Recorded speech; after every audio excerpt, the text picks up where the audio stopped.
Speravo con buona fortuna e dicono che ti sei vinte le partono per stare di Santa Fe. Fatti magari di nozzo. Bella madre, non quello picciotto che fatti, magari tu. E non resta in questa terra, solo chi ci la fa. Per Rosario partono i figliuzzi miei. Allora li virono, ibi stanno là. C'hai a fare scrivere una lettera di ninfa rosa. Ma sta dando pace, la puretta. No, serve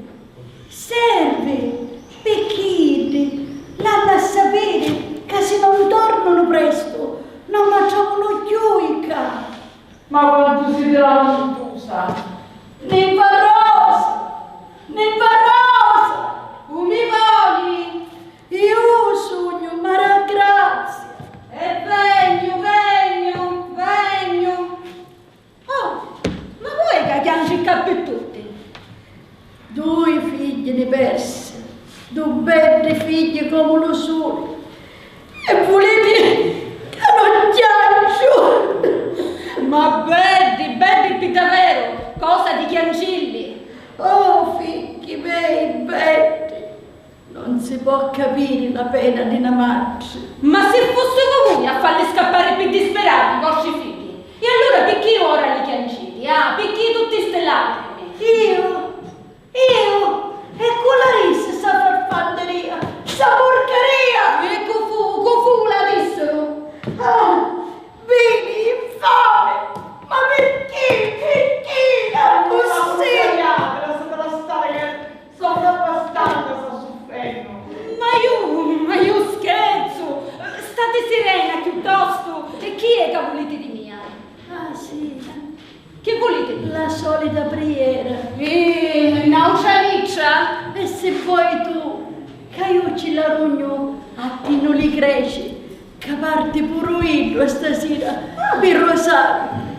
Infatti magari io, e buono fa, buon viaggio, piuttosto spicciamone, che a nescere che mi manca un filo. Sì, senti, vieni figlia, una liccia tu c'è a scrivere, la casetta, tu ricordi, io ti rimarrai forse.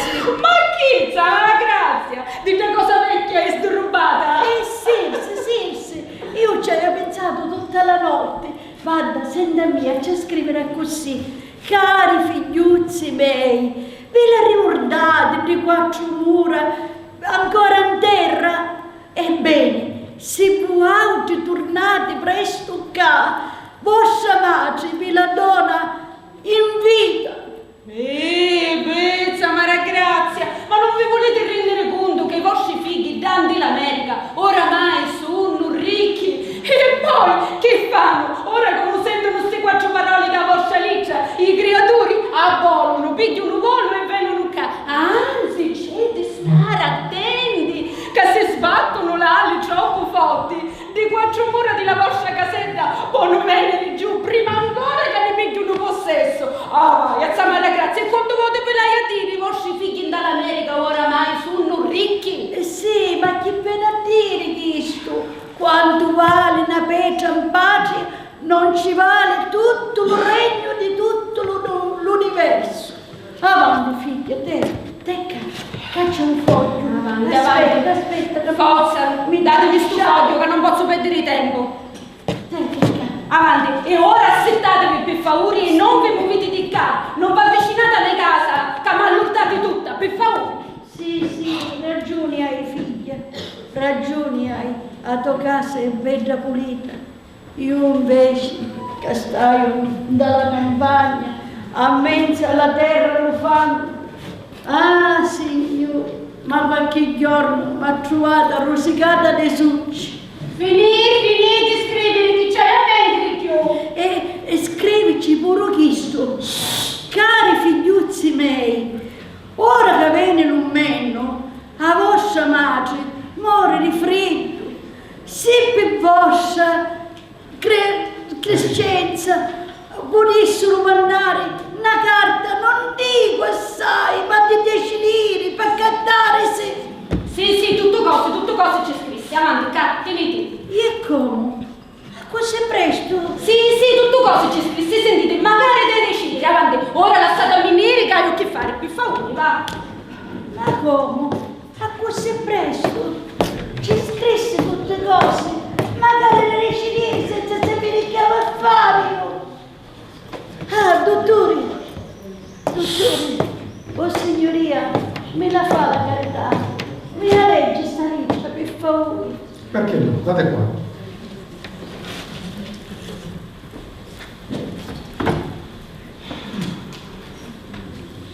Ma che cos'è? E che? Perché? Non si vede buono, non si legge buono? E cosa volete che si legga? Non c'è scritto niente? Ma come niente? Niente! 4 scarabocchi, guardate. Volevo dire io, non ci scrisse niente. Vergogna, ma perché mi chiamano così? Ma chi è stato? Nimfa Rosa. Ora capisco perché le mie figlie non mi hanno non c'è scritto mai niente. E perciò i figliuzzi miei non vogliono sapere da quale stato sogno io. E io che ne condannava i figliuzzi miei. Ma perché una simile infamia alla povera pazza? Perché? Su via, non vi disperate così adesso. Più tardi venite a casa mia che vi scrivo una lettera per i vostri figli. Adesso andate, andate. Sì, ma perché mi feci insieme l'infamia a me, alla povera Marcia? Perché? Perché? Ah, Signore, perché?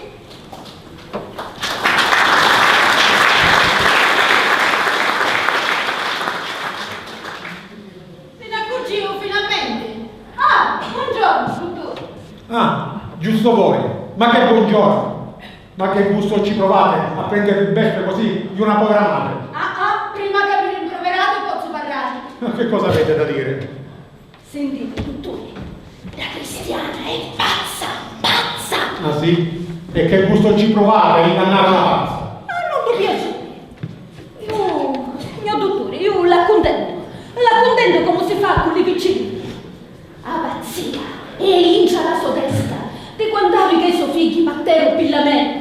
Non si vuole rassegnare che i suoi figli oramai si la scudare. E io faccio finta di scriverci gli inci, a così, mentendoci 4 scarabocchi. E magari che di capatto non fanno finta. E Ida, corazza, povera vecchia, si illudi, anzi, si ne preia, poveretta. Ah, caro dottore, sentisse mia, cara, se tutti pare facessimo come Ida, che morissimo affogati a mani di chiave, lo sapi sentire lei? Piuttosto, sentisse mia, lo sapi che coraggio che hai il bello spicchio di mio marito? Ah, lo sapi? Mi manna un ritratto di Dio assieme alla sobbetta, così che i testi incucchiati vicini e che mano da così. Permettete, dottore, me la sanno. Ah, così, che mano, scitte da così. E che parlano belli, e come ridono tutto, che sono simpatiche lei a sapere. Mio marito, ma così a mia risposta. Ma lo sai che ci dico? Che io, con queste mani bianche di salta, picchio un mondo così com'è. Avrete lì che vivere voi. Quella poveretta invece. Non si, avete vivere bene, magari se volesse, ma è Ida che non vuole. Piuttosto potesse stare con l'altro figlio. Ha un altro figlio? Che certamente, dottore, si chiama Rocco Ciupina. Ma guai a parlare di sto figlio e di tutto lo suo parentale. L'avrà forse trattata male questo figlio? No, non credo. Piuttosto, dottore, venisse qua. Mi pare che lo sento arrivare. A domani c'è Ida.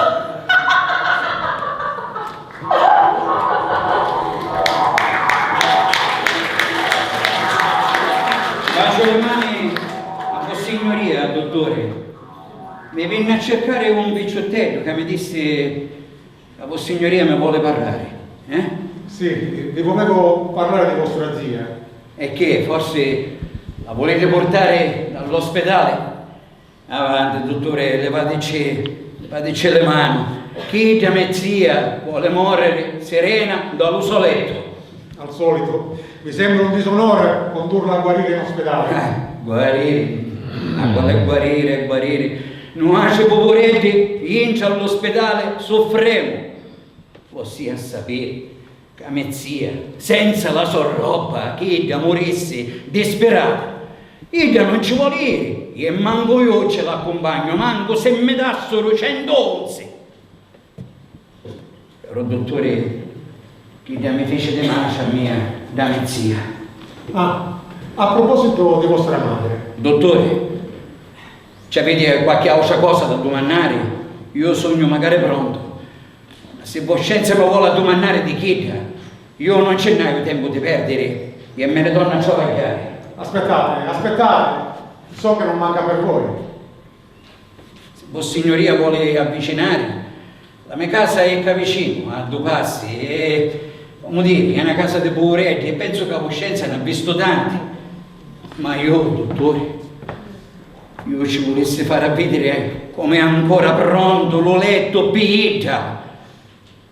E me mangi, è vero, e io non posso dire differentemente. Voscenza ci può domandare a tutto lo vicinato come io ci hai detto a mia moglie e alle mie figlie di trattarla come a me mangi, come la Madonna sopra l'altare, che io non sono manco degno di nominarla. Ma io volessi sapere perché me mangia, mi umilia davanti a tutto il paese. Io che esso volessi sapere. A mia, ma devaro le parenti di mio padre. Mentre ida, manco lo conosco per sfogo dello sopetto mi desi. Ma io, caro dottore, io sempre l'ho considerato Maci, e quando dico Maci io, ecco dottore, a così l'intendo io, perché una Maci è Maci ed è sempre santa. Ora dottore, o signoria, a sapere che quando le sue figliazze decidero di partire per l'America, io correi subito a ghilla pigliare alla sua casa e portare a me l'andata mia, unita, vista fatto di pacione a mia e a tutti. Invece no signora, no, perché si accontenta a fare la pezzente a mezzo alle strade delle paesi, a dare spettacolo, e per me che sto dottore, è vergogna, io ce lo giuro. Se uno dei suoi figliazzi torna qua a farne vivi da ste mani, io l'ammazzo per la vergogna che io ho visto e per le velene che a sti 14 anni io ho aiutato. Io ce lo giuro davanti a Dio che le scanno, se signore, le scanno. Ecco perché vostra madre non vuole vedersi a stare con voi, per codesto odio che portate verso i vostri fratelli. Odio? Io? Forse sì, ora sì, odio. Ma invece prima io le volevo bene come le mie figlie e le rispettavo, sa, dottore, come le mie frati. Idde invece non si. Idde mi trattavano come tanti Caini, non ci avagliavano e io mi spaccavo le spade per dare a Idde non c'avevano manco un mocconetto di mettere in la panza per mangiare e io mi spaccavo le spade per dare sempre a Idde. E quando decidero di rassegnare all'America, secondo Voscenza, è che ci dette le sorti? Sempre io, e tutto il paese lo può dire. E allora perché? Perché?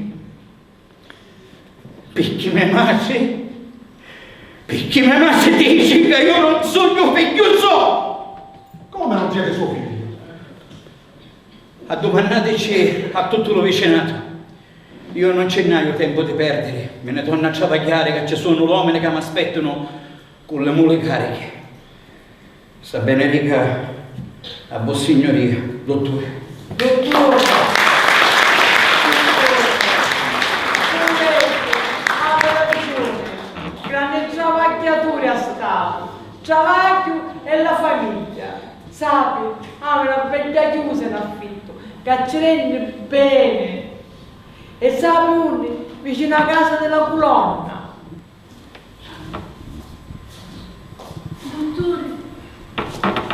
Dottore, ci portai lo foglio per scrivermi la legge.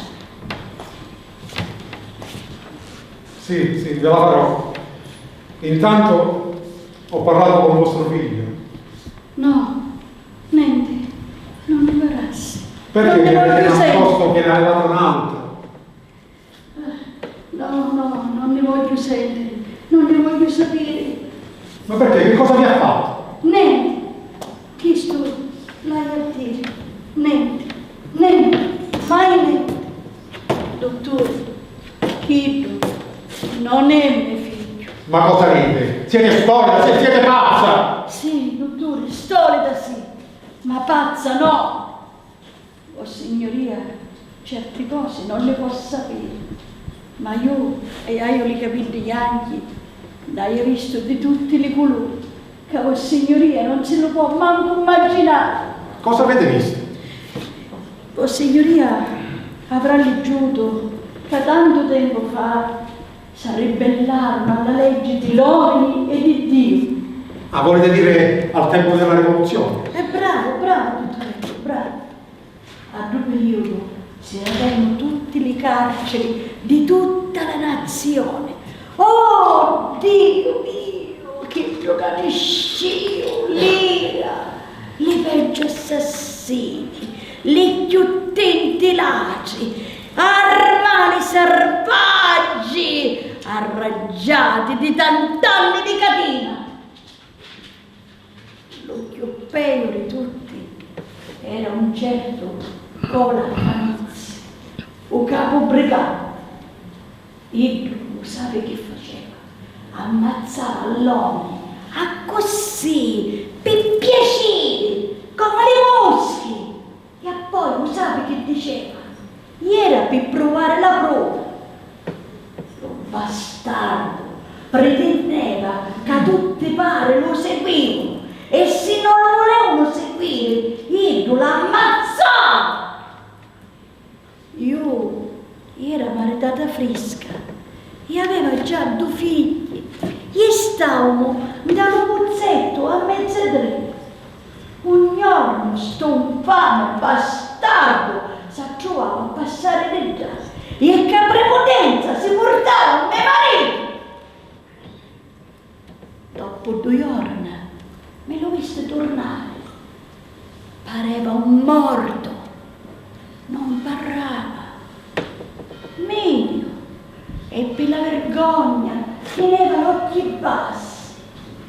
Meglio, mio, e che faciste? Te ne scappaste? E io non parlavo. A mio cuore, pare che mi si spezzava. Ma io stava muto, assettato vicino al forno, con le mani appoggiate sotto la giacca e gli occhi sperdati mi disse: meglio morto. E dopo non parlavo più. Dopo stetti 3 giorni ammorciato. Allo 4º giorno a pannesce per necessità, per gli a travagliare. Lo sai, dottore, noi siamo una famiglia povera. E allora alla sera io aspettavo, ma io non si ricampò. E io aspettavo e diceva: ma che feci mio? Ma io poi immaginavo, e quindi, e sarà vivo. Aspettare. Dopo 6 giorni venne a sapere che lo bastardo di Cola Fanizzi era dallo forno di Monterosa. E allora io sai che feci? Scappai, disperato. E a New York, lo vento, che gesto forte che c'era, lo vento. E allora l'anima, senteva l'anima in ironica, chiedevo giustizia sempre all'uomo e a Dio. Ma lo vento, e com'era lo vento, io lo vedeva. E perché? Se vire lo vento, andando io lo vedevo e faceva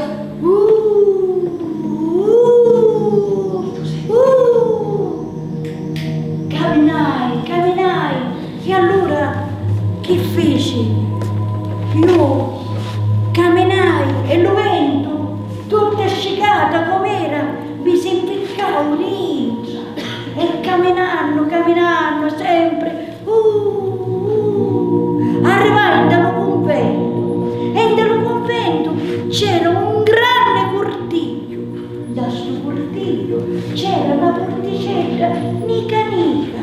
Allora io che feci? Pigliai una lettera per tu puliare i porti e più forte ancora fino a quando ti bastardi la mano! Ah, che bestie! Ah, che bestie! Giocavano con le bocce. E le bocce chi erano? Erano le teste degli uomini, nere, chine di terra, e le tenevano per i capelli. E una di quelle era la testa di mio marito, Emilio, vieni, assassini!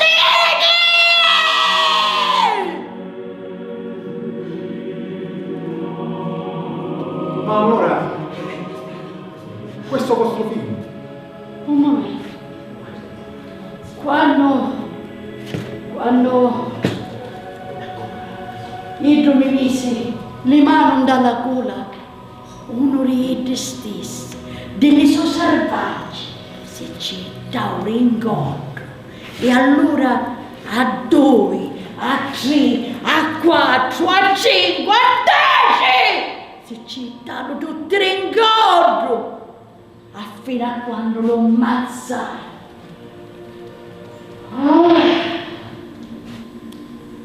Si saziarono, non lo sopportavano manco io, ad un maledetto mostro. I suoi compagni, quando vistono che mi abbiamo mano alla gola, signore, erano stanchi di sto mostro. E io appi la soddisfazione, riverillo scafazzato sotto i miei occhi! Sì, ma mia domanda ha detto, questo vostro figlio allora? Un momento. Il primo che si citava l'incontro fu Marco Ciupina. Ah, ecco! Dunque, questo Rocco... Suo figlio. Ma io non volevo fingere. Chiedo non era amore. Io mi tenni incatenata con un fazzoletto lavandabucca per 3 mesi. E io ittava voce, gridava, e io appena mi si avvicinava, io muzzicavo. Dopo 3 mesi i carabinieri lo trovarono e se lo portarono in carcere. E poi, dopo poco tempo, io morivo, ma mi lasciavo in giro. Giuro, dottore, dottore, io mi sta scippato le murette con le mie mani. Io non volevo mio figlio, io non sopportavo sopra il mio petto, io volevo morire. Ma Matruzza Bonarma non me lo fece vedere i chioi e io crescevo con le parenti di suo padre. Ecco perché dico che io non è mio figlio. Ma che colpa ne ha lui? Niente colpa, non avevo colpa. E quando mai io ho detto che io avevo colpa? Ma che ci posso fare, dottore? Se quando miro, se quando sento con la voce come a suo padre, io non sono botto, a mia mi serve più sangue, tremo tutta! Ora, se Consiglioria mi vuole scrivere sta lettera, per carità, oh Signore. Sì, venite più tardi a casa mia. Lo sai, dottore, giova, perché per colpa sua i miei figliuzzi non vogliono tornare più in casa. Una lettera, bella, lonna, cari figliuzzi miei, la vostra madre vi domanda perdono, venitela a trovare, vi prego, venitela a trovare.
Ah, io l'ho staccato, vabbè, tanto non lo sopportavo, perciò. Grazie. Ci facciamo prendere, no? Ogni volta da Luigi Pirandello. Io non so nemmeno che cosa dire.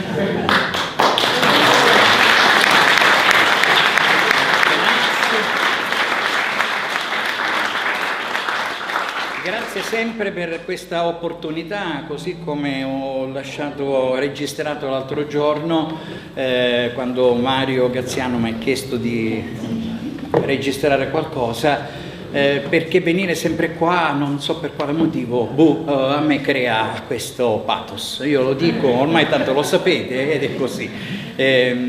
Ringrazio Giuseppe Gramaglia, lo ringraziamo tutti perché vabbè, glielo possiamo dire, ha provato semplicemente 2 volte con noi perché eravamo distanti e quindi non è stato facile, però non abbiamo provato tramite il cellulare perché io vi odio, non me ne frega una mazza, abbiamo provato però in maniera, come si dice in questi casi, intelligente. Naturalmente ringrazio, ora ve li presento, anche se qualcuno già la conoscete. Allora vi presento Nunzia Leanza. A lui lo conoscete già, però fateglielo un applauso a Giuseppe Gramaglia. A lei la conoscete, è la mia compagna Maria Luisa Lombardo. E poi, un attimo. Allora, io gli ho affidato questo ruolo. In genere lei è sempre negli spettacoli che fa con noi o con altri, sempre non è mai l'attrice primaria, è sempre una caratterista. Una serata l'ho chiamata e gli ho detto: oh, vedi che devi fare questo. Secondo me mi ha risposto sì, perché non sapeva manco a che cosa andava incontro. Io sono convinto. Poi quando gli ho consegnato il copione, mia Mario aiutami per carità, e il risultato a mio avviso c'è stato, ti dico la verità.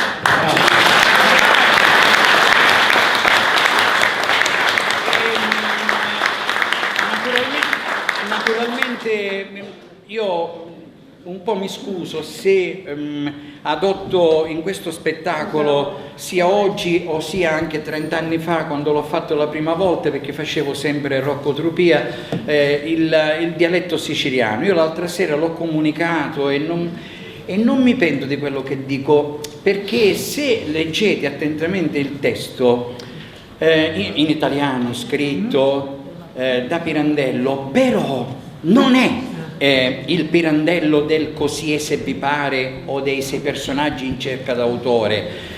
Le battute a me sono venute facili tramutarle in lingua siciliana. Io ho la vaga impressione, andrò alla ricerca di sta faccenda, se qualcosa lui nelle varie lettere l'ha lasciato o non l'ha lasciata, che non pensasse al testo in lingua italiana, ma che lo pensasse in siciliano, ma ahimè per un problema commerciale, per andarlo a rappresentare a Milano e compagnia varia, lo ha scritto. Ma quando l'ho fatto 30 anni fa, io dentro di me 30 anni, forse anche più, 40 anni, perché avevo 22 anni, quindi avete saputo quanti anni hai. Ne ho 61 comunque, non 62. Mi è venuto spontaneo fare l'adattamento, perché a mio avviso arriva di più il siciliano. È una vicenda che noi siciliani abbiamo vissuto, ahimè, con quel grande condottiero che era Garibaldi, avete capito, no? Oh, un grande condottiero. Ha fatto più danni lui che la Bibbia e quindi quella vicenda l'abbiamo passata noi. Non crederò mai che fatto in lingua italiana in maniera forbita, come dobbiamo recitare noi, chiusi, aperti, quello che è, lo spettacolo arriva nella stessa maniera. Io ritengo che arrivi così quando l'impatto del dialetto, o meglio della nostra lingua siciliana, arriva in modo travolgente. Io la vedo così, magari ci sarà qualcuno qui in sala che non sarà d'accordo. Ma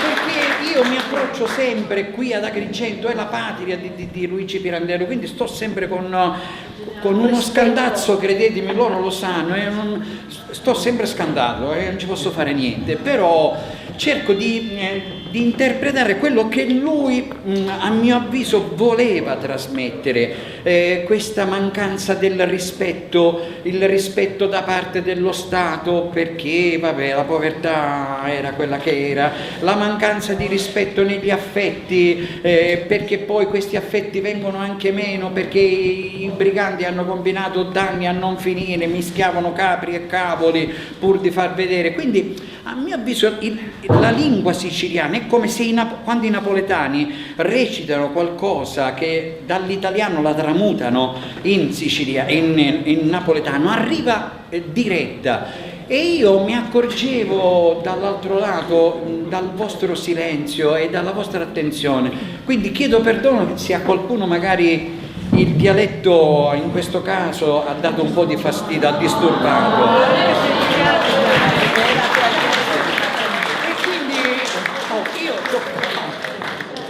Io ci ho provato, ringrazio sempre il professore, vieni qua.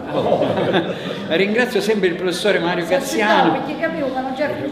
No, lui lo sa che poi mi lascio andare, io sfogo tutto quello che... Il tempo ce l'abbiamo. Sì, hai una de buona magari, come direbbe il proverbio. Cioè io cerco un po' di trasmettere quello che provo durante sia le prove, dove Giuseppe ha visto che sogno un po' duro, però non lo so, io sono fatto così, sono contento quando uno spettacolo arriva e non quando Mario Sorbello è bravo, non me ne frega niente, signore, io sono fatto così.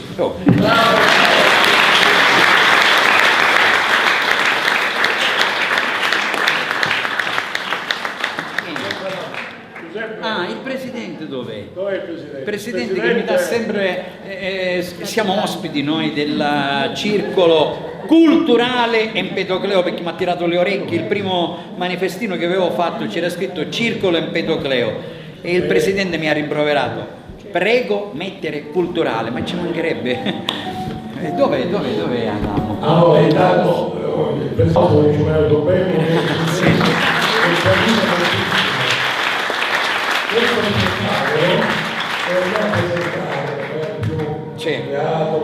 sì, ecco, scusa che ti interrompo, lo sapete, mancavano i 4 o i 5 attori che rappresentano in quel momento la Sicilia, cioè quelli che hanno poche battute. Il cortile in pratica, il villaggio dove avviene il tutto.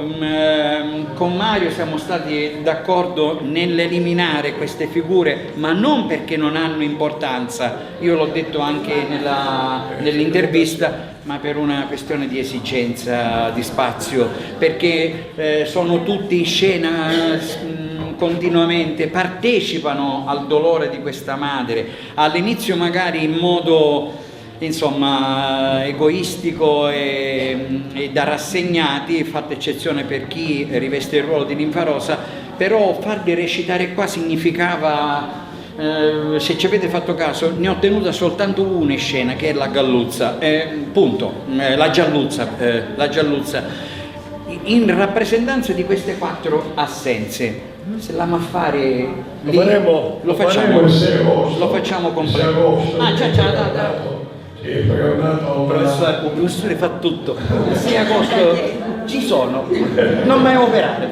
No, ma intanto ritroveremo Mario Tormello nella saga del Signore della Nave. Sì, questo perché sì. fa un personaggio particolarissimo, Don Luigi Trincati, che abbiamo inserito nel contesto della saga, che faremo dentro in una formula tutta particolare, soprattutto privilegiando le scene popolari, ma soprattutto tenendo presente sia le didascalie dell'opera della sagra, sia il testo di Piranesi. No, io su questo allora chiedo a Mario una breve poesia, o di Buttita, o quella dedicata al padre. Prego.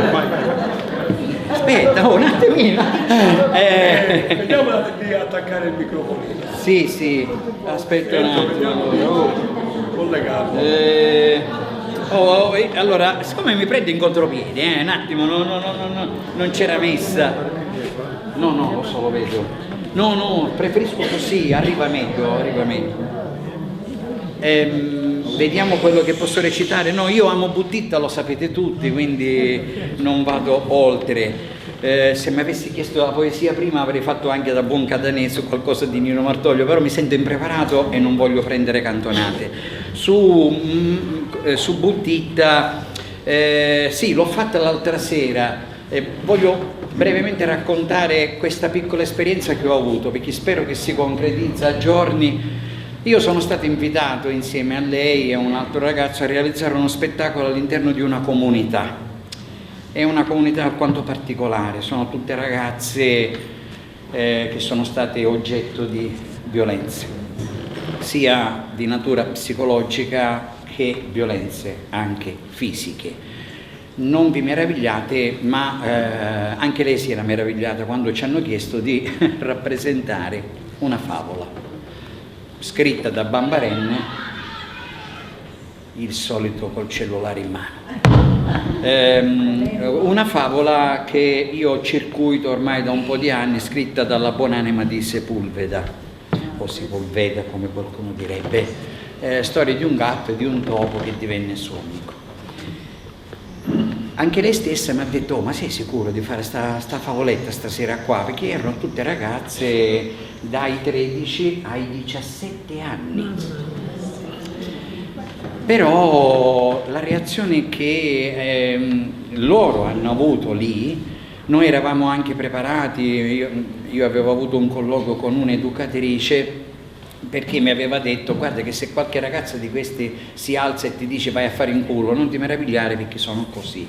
Invece non so per quale oscuro mistero, ma l'oscuro mistero lo dà una parolina che si chiama teatro. Se noi lo cambiamo diventa attore. Nel rappresentare questa favoletta è accaduto quello che a noi attori piace. Sono rimaste letteralmente piantate sulle sedie. E poiché loro hanno avuto questo problema e hanno tuttora problemi, anche perché qualcuno di loro è figlia di appartenenti alla criminalità organizzata, spacciatore, l'ira di Dio, eccetera, queste ragazze, allora io mi sono ricollegato alla fine con una grande emotività, perché poi mi ha fatto stare male per 3 giorni, che sono fatto così, dedicando a loro questi versi che adesso farò sentire a voi. Magari ve le ricorderete quando ho fatto il primo spettacolo qua, che è stato quello che mi ha aperto le porte, lo spettacolo di Ignazio Buttitta. Sapete tutti che Ignazio Buttitta ha avuto un grande problema familiare. La mamma non gliene è fregato niente, sia di lui che dell'altro gemello. Nel momento in cui ha partorito non lo ha nemmeno allattato, non gliene fregava niente perché non andava d'accordo con il papà di Ignazio Buttitta. Però Ignazio Buttitta questo dolore lo ha tramutato da qualcosa di negativo che in realtà era, in qualcosa di positivo, riversando un grande affetto alle sue, come dice lui, 4 mineri, che li chiama così, i 4 mineri, dedicando 2 piccoli versi, 2 piccole poesie che voglio farvi sentire, proprio perché è lì. In genere Buttitta scrive poesie, insomma, per me sono trattate di sociologia, psicologia, di tutto, però in queste piccole poesie, ecco, l'amore che ha riversato nei confronti dei figli è stata qualcosa di straordinario. E vi farò sentire queste 2 piccole poesie, ma perché mi hai preso in contropiede, perché se no facevo sentire qualcosa di più impegnativo, però ho paura che faccio magre figure e non ne voglio fare. Allora, le poesie si intitolano una Figli di mattina e una Figli di sera, sperando che me le ricordo. Quando le mille gadde matineri mi dicono che spunta la chiaria, io mi suso e mi ripiglio le pensieri che tenno lume cori in tirannia.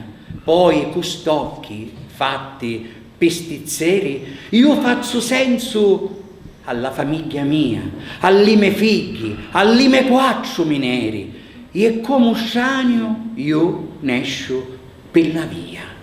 E già, nescio per la via, scianuto. La mattina presto mi susiva e la prima cosa che faceva era chi da dire sempre a guardare i miei picciottelli e ci dedicai sti versi ai miei figli di mattina, ma poi chi faceva sempre chino di pensieri, io che era un rappresentante di commercio, chiudia la porta e mi veniva a travagliare, di tempi era a travagliare, a fare il rappresentante era combattere, a sapere che poi uno iva a finire un commerciante che non ti voleva pagare, chi che ti voleva ciuffare, chi che ti diceva, oh signor Buttitta, poi ne vedemo, ma un pace chi è che fa per le figlie, no?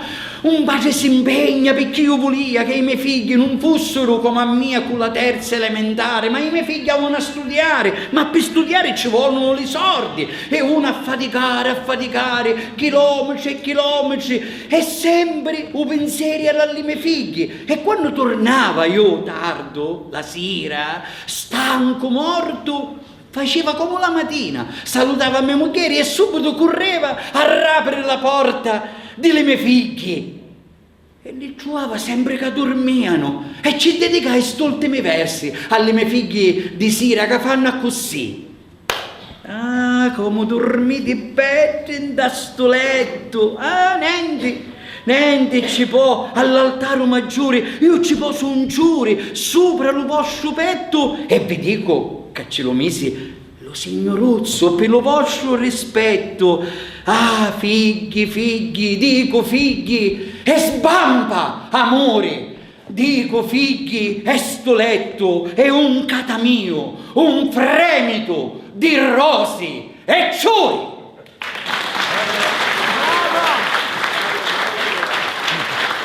Bravo!